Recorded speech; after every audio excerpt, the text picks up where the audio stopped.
Bonjour, c'est Cryptolis, bienvenue dans la quotidienne, partie news, notre rendez-vous matinal du lundi au vendredi pour analyser les news crypto. Justement, il y a pas mal d'actualités, on va commencer tout de suite, mais juste avant, si vous voulez soutenir la chaîne, c'est simple, likez, partagez la vidéo, ça aide au référencement et abonnez-vous si c'est pas déjà fait.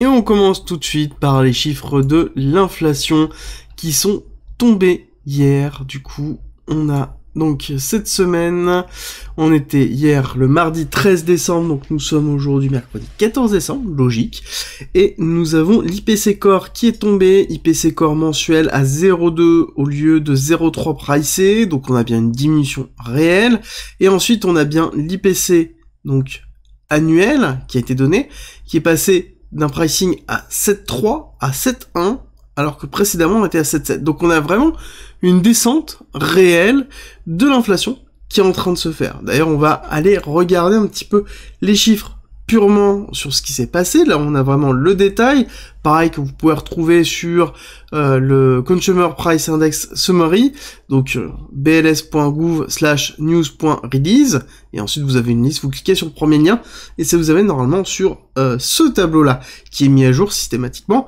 à partir du moment où on a les derniers chiffres qui tombent. Donc là, on a eu novembre, on va attendre bien sûr décembre pour terminer l'année, mais on a déjà pas mal de choses, et c'est intéressant de voir que c'est en train d'évoluer.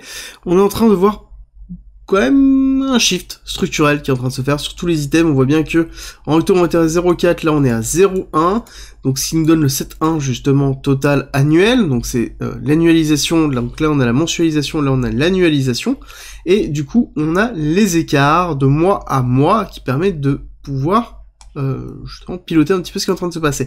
Clairement au niveau des énergies on a pris super cher dans le sens où ça a énormément baissé, donc sur la totalité des items c'est ce qui a été déterminant, avec des éléments comme on peut le voir ici avec le fuel oil sur lequel on est passé à 1,7 d'inflation alors que le mois précédent on était à 19,8, hein, d'accord, donc très très fort. Pareil ici on a diminué, on a eu des chiffres négatifs sur la gasoline. Pareil ici, sur la totalité des énergies, on voit que on a bien eu une chute drastique. Donc les énergies ont drivé cette diminution. Mais pas que, parce que c'est pareil, sur la notion de nourriture, on voit que on a une inflation qui est légèrement moins, on a peut-être pris un petit peu plus sur le food at home, mais majoritairement sur tout ce qui est en dehors de la maison, on a grandement diminué, on était à 0,9, 0,9, 0,9, là on est passé à 0,5, donc on a quand même un gros effort qui est en train de se faire. Alors attention, bien sûr, là on est en train de voir l'inflation américaine, je le rappelle, c'est quelque chose qui est totalement décorrélé de l'inflation européenne, et surtout française, qui est encore plus particulière, même dans un cadre européen. Voilà, petit aparté terminé, on continue notre petite analyse, et quand on retire justement la notion de tous les items sans la nourriture et l'énergie, qui sont les deux vecteurs qui majoritairement poussent très très fort à la hausse ou à la baisse, c'est vraiment là où il y a la volatilité. Bon, bah là on voit qu'on est à 0,2 alors que les 0,2 on les a pas eu depuis très très longtemps, d'accord. On avait bien la baisse qui est en train de se faire en octobre, on est en train de la valider en novembre. Bon bah si décembre est en train de se caractériser comme on le pense, certainement on va avoir cette continuité de baisse, ou en tout cas une stabilisation de baisse, ce qui serait logique. Alors, où est-ce que l'on tire le plus clairement? On a une baisse que je ne pensais pas avoir. Voilà. On a Shelter sur lequel on a une baisse où je ne pensais pas avoir. Rappel, Shelter, ça prend en compte tout ce qui est abri, dans le sens où ça va être la maison, ça va être la location, ça va être l'achat, ça va être la vente. Et donc on a quand même, malgré les taux d'augmentation, une baisse réel qui est en train de se faire, sur lequel on n'a pas d'inflation de Shelter. Et je sais pas si vous vous souvenez, il y a 3 mois, je vous expliquais que la désinflation se passerait, enfin en tout cas la diminution de l'accélération de l'inflation se passerait par deux vecteurs, un, le Shelter, et deux, l'énergie, et que forcément à un moment donné, on allait redescendre de ce côté-là, chose qui est en train de se valider. On a bien le Shelter qui est en train de porter cette diminution, mais pas que, parce qu'on a à peu près tout qui est en train de diminuer. On a la notion de Transportation Services, on a les Medical Care Services, pareil, qui sont en train de légèrement diminuer un petit peu plus, enfin une accélération un petit peu plus qu'en octobre, mais ça reste quand même très léger. Et après, quand on regarde, pareil, les voitures, on a encore une décélération, pareil que ce soit les nouvelles voitures, on a globalement un petit peu partout une baisse. Ça veut dire que on est bien dans un momentum baissé au niveau de l'inflation. Il faut comprendre ça, c'est une notion de momentum, c'est-à-dire que là actuellement, on compare continuellement le principe de l'inflation, là, le month to month, c'est quoi? C'est le fait de comparer novembre 2022 à novembre 2021. Donc, étant donné qu'on va arriver dans une zone, en tout cas une période d'inflation, le fait de comparer de mois en mois fait que le fait que l'inflation diminue, ça veut dire qu'on augmente moins vite que l'augmentation précédente. Et c'est ça qu'il faut arriver à assimiler, c'est que ça ne va pas être une diminution de prix, loin de là, ça va être une stabilisation, mais l'inflation en elle-même, étant donné qu'elle est comparée month to month, étant donné qu'on va arriver dans une période déjà d'hyperinflation, on va avoir quelque chose, enfin l'hyperinflation, le terme est mal choisi, parce qu'au moment l'hyperinflation, c'est quand on dépasse les 10%, on va pas les dépasser, mais ça n'empêche que on est dans une période d'inflation forte, et donc forcément, quand on va se comparer à ces périodes-là, bon, bah on a la zone de cassure qui a été clairement 2022, bon, 2023, ça avait une période plutôt d'ajustement. C'est ce que je défends déjà depuis un certain temps. Alors, pour rappel, nous avons la Fed aujourd'hui, sur lequel on attend forcément sa décision par rapport à ça. Ils avaient annoncé déjà il y a quelques jours par rapport au discours de Powell 0,5. Est-ce qu'ils vont garder 0,5 ? Je pense que là, la question que l'on se pose, c'est 0,5 ou 0,25. Clairement, 0,75, on se le met loin, il n'arrivera pas. Et la question qu'on peut se poser aussi, c'est 0,5, est-ce que ça a été pricé totalement ? C'est-à-dire que si on a 0,5, est-ce qu'on aura derrière une cassure baissière ? Est-ce qu'on aura une confirmation avec une accélération haussière ? Je pense que pour avoir une véritable accélération haussière, il faudrait 0,25. Est-ce que le chiffre actuel est suffisamment bon pour arriver à 0,25 ? Je ne pense pas forcément. Je vous rappelle que la dynamique de Powell est la suivante. Oui, on diminue l'accélération de l'augmentation.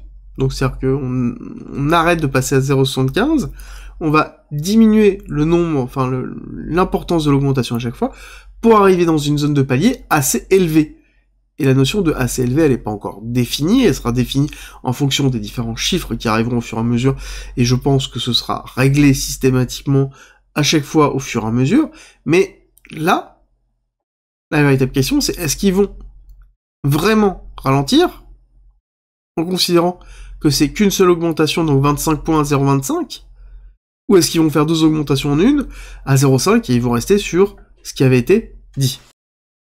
On continue les nouvelles avec Consensus qui lance justement son testnet pour la ZK EVM, donc ça va être un testnet par contre qui va être en private, donc très important pour pouvoir tester est-ce que ça fonctionne ou non et de quelle façon ça se fait, et en l'occurrence on a quand même 150 000 sign-ups, ce qui est quand même vraiment conséquent, et pour vous rappeler plutôt ce qu'est Consensus, c'est les personnes qui sont derrière MetaMask, qui sont derrière Truffle, donc c'est des personnes qui ont quand même une très très bonne connaissance de la notion d'Ethereum, de tout ce qui gravite autour d'Ethereum, de l'EVM machine de base, donc on est vraiment sur des personnes qui sont spécialisées dedans.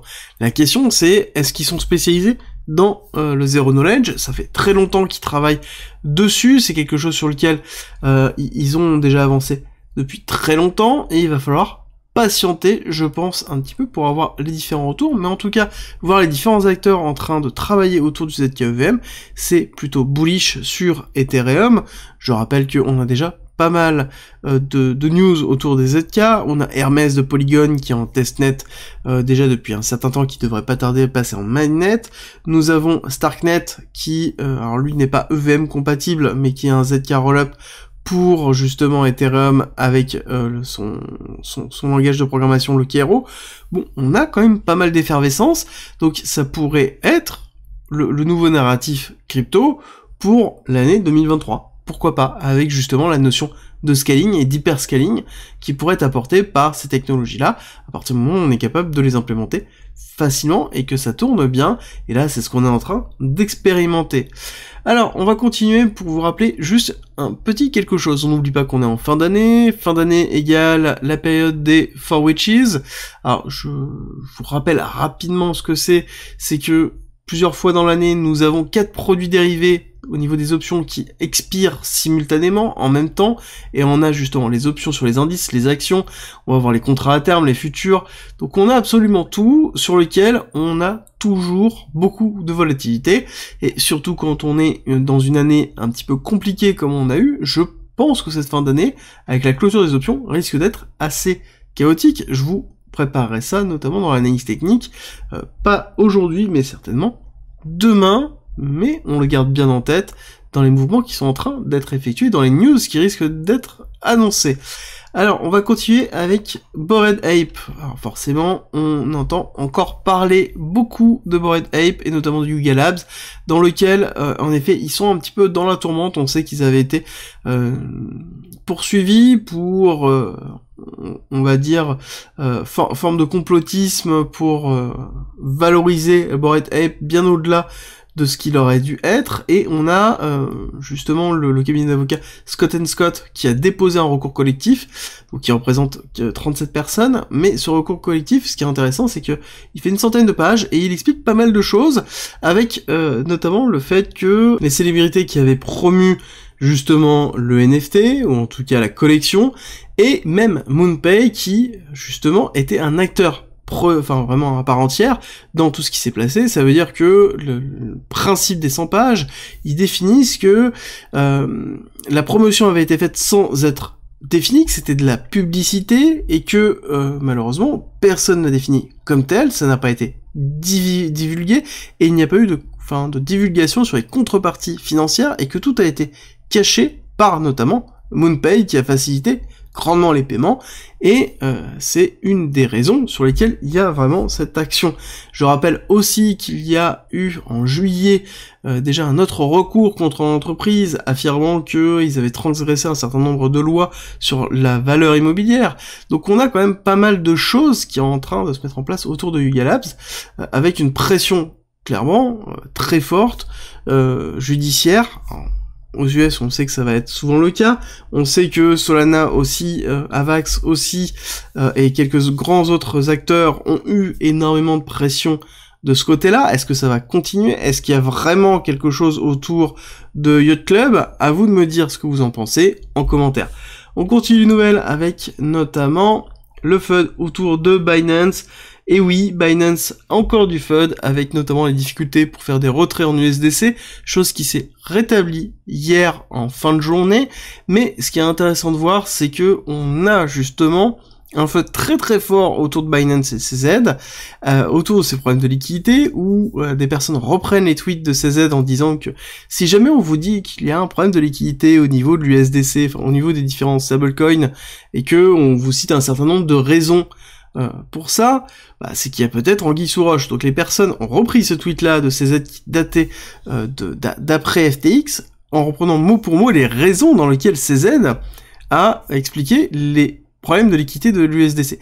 Donc forcément, ça rajoute énormément de poids à cette notion de FUD, donc les gens ont peur, il y a eu quand même pas mal de retraits. Alors là-dessus, Binance et CZ définissent que les retraits en eux-mêmes, c'était juste un petit peu plus d'1 milliard par jour, chose qui est très gérable et qui arrive régulièrement. Ça rentre même pas dans le top 5 des journées, des plus grosses journées de retrait. En même temps, vu ce qui est arrivé cette année, j'ai envie de vous dire, c'est normal, entre FTX, Terra Luna, Celsius et 3 ici, je pense qu'il y a eu des moments, en effet, où il y a eu des retraits très très forts. Mais le point important à retenir, c'est que Tether est intervenu pour aider Binance, notamment à échanger 3 millions de dollars de USDT entre Ethereum et Tron. Et ça, je pense que c'est très important de le voir. Ça veut dire que il y a une forme de proximité qui est en train de se faire, et surtout, il y avait une problématique, je pense, réellement, d'écart de liquidité entre différentes blockchains, et du coup on a eu bien, je pense, un crunch de liquidité au niveau de Binance, bien que ça n'a pas été défini comme ça, mais ce qui est logique, parce que il y a une grosse partie des assets qui ne sont pas forcément liquides dans l'instant, et même si la liquidité existe, elle est peut-être répartie sur différentes blockchains, dans lesquelles on va avoir du slippage, dans lesquelles on va avoir des latences, dans lesquelles on peut avoir une saturation, donc forcément ils ont dû faire appel à un acteur extérieur, mais le fait qu'ils aient fait un appel extérieur, un acteur extérieur comme Tether, c'est quelque chose qui m'intéresse et qui m'interpelle. Vous, qu'est-ce que vous en pensez en commentaire? Je pense que c'est très intéressant. Et on va terminer par une bonne nouvelle. Bonne nouvelle qui est la CFTC, donc qui est la Commodity Futures Trading Commission, qui vient de définir l'Ether et l'USDT comme des commodities, à savoir que Rustin Bellman avait expliqué le 30 novembre justement qu'il n'y avait que Bitcoin qui pouvait être une commodities. Et je trouve vraiment très intéressant et très important de maintenant statué que c'est le cas. C'est le cas, ça a été acté, c'est noté dans un de leurs documents que certains digital assets, donc certaines crypto-monnaies, peuvent être définis comme commodities, et donc notamment le BTC, l'Ethereum, et le Tether, et d'autres. J'aime bien. Ça veut dire que sous la loi américaine, ils sont définis comme étant des commodities, et ne doivent être traités que comme tels. Et ça, c'est un énorme pas pour les crypto-monnaies. En tout cas, moi personnellement, je le vois comme ça et je le ressens comme ça, parce que, historiquement, quand on revient il y a un an et demi, on en était très très loin, et là, on a fait vraiment un gros pas, en tout cas, moi c'est de mon côté. Je vais préparer l'émission pour la partie technique, et je vous dis à tout de suite. Avant de se quitter, je vous rappelle que le Discord est en commentaire, c'est gratuit, et c'est un lieu de partage et d'échange autour de la crypto-monnaie, de la blockchain, du trading et de l'investissement. N'hésitez pas à rejoindre justement notre communauté de passionnés, et pour tous ceux qui veulent soutenir la chaîne et le Discord, on a mis en place un premium avec plus de contenu, avec plein de choses, comme par exemple 100 vidéos, 300 pages de formation et de guides structurés autour d'un parcours pédagogique. On y en rajoute toutes les semaines, donc ça grossit toutes les semaines. Vous y retrouverez aussi des stratégies de trading, des stratégies d'investissement, des analyses, des lives hebdomadaires, des briefs quotidiens que j'effectue sur le marché, plein de choses, plein de contenu. N'hésitez pas à nous rejoindre et je vous mets une petite vidéo en haut à droite pour les curieux. Je vous dis à tout de suite.